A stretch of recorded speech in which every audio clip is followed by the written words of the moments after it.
Good day everyone! Once again, this is Emery. So, iba-vlog ko lang po ang aming travel going to Butuan. So, 5:30 pa lang po ay nag-prepare na ako para makarating sa pier. Ayan nga po at nakasakay na ako ng tricycle niyan. So, medyo maliwanag na rin kasi hinintay ko rin po na makaalis ang daddy kasi maagang-maaga pong gumising siya at parang pumasok na papunta ng Nauhan. So, ayan po. At nagkita-kita kami sa pier. Ang aming pong sasakyan na barko ay 8:30. So, ayan, at dumating na yung barko. Kami ay nag-prepare na para makarating doon at sasakay na kami.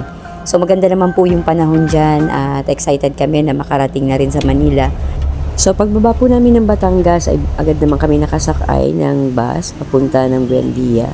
So, pagbaba namin ng bus ay kumain muna kami sa may Buendia dahil nga hindi pa kami nag-almusal. So, sabay na rin po yan ang aming tanghalian para kahit maghintay kami sa airport ng matagal-tagal ay nakakain na kami.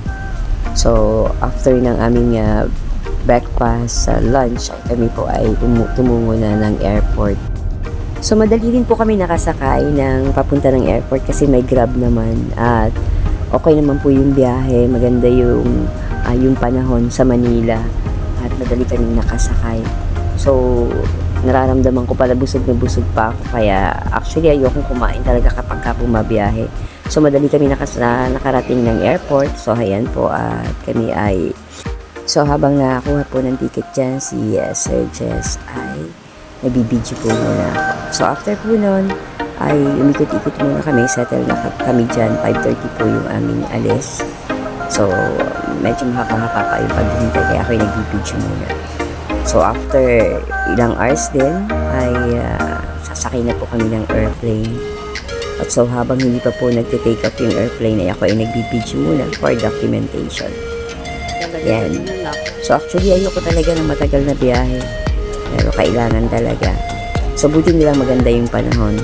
Lagi ako nagpapasalamat kay God kasi okay yung aming pagbabiyahe.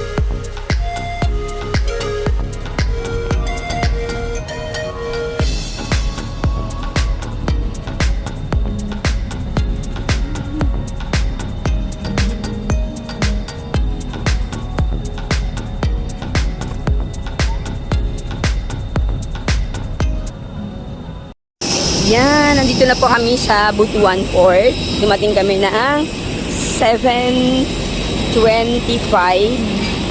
So, umalis kami dun sa almost 6:30 na rin po kami nakabiyahe. So far okay naman po. Medyo masakit lang sa tainga, pero okay naman. Thank God kasi safe naman yung aming pagbabiyahe. So, ayan po. Oh, nandito na kami sa Butuan. Thank God.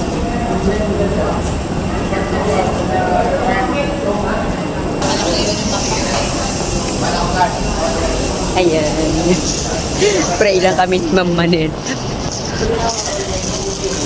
So, ayan. Ang dami mga pasahero pa rin. So, ngayon ay 7:30 na. So, nandito na kami sa labas ng port. Nakakatuwa naman. Wow, makakarating ako sa Butuan Museum. So, pagkatapos ng aming conference, kami ay mag-benchmark para rin kapag-pasyal.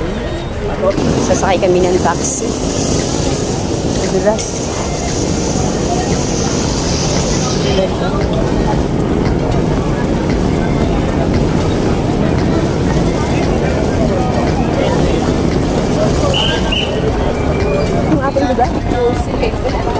Ano yung lugar? Nagabang po kami ng taxi ngayon. Naghahanap kami para doon sa aming pupuntahan. Sa dulo.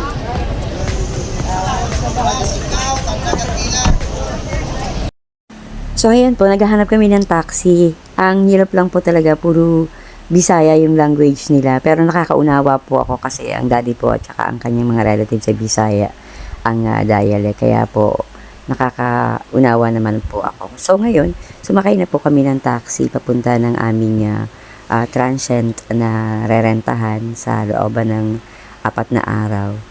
Thank you for watching po. Please follow my next vlog.